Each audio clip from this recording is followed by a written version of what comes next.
রণবীর সিংকে ব্যান করে শুধুমাত্র নিজের ইগো স্যাটিসফাই করছেন ফারহান আখতার। এর আরও একটা বড় কারণ, অ্যাজ ডাইরেক্টর তিনি ইন্ডাস্ট্রিতে কামব্যাক করতে চাইলেও তা আর পারছেন না তিনি। 2011-তে শেষবার ডন 2 ডাইরেক্ট করেছিলেন তিনি। তারপরে জি লেজার আর ডন 3 এর অ্যানাউন্সমেন্ট হলেও সেই প্রজেক্টগুলো শেলফ হয়েই পড়ে আছে, আর এর জন্য দায়ী তিনি নিজেই। দেয়ার ওয়াজ এ ব্রিফ ফেজ যখন বক্স অফিসে স্ট্রাগল করেছিলেন শাহরুখ খান। সেই সময় তিনি ফারহানকে বারবার রিকোয়েস্ট করেছিলেন ডন 3 বানানোর জন্যে, কারণ তার কামব্যাকের জন্য ডন 3 was the perfect project, but Farhan তখন তা ইগনোর করেছিলেন।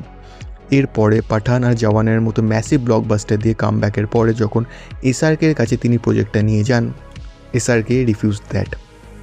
এরপরেই তড়িঘড়ি করে তিনি রণবীর সিংকে অ্যাজ ডন অ্যানাউন্স করে দেন।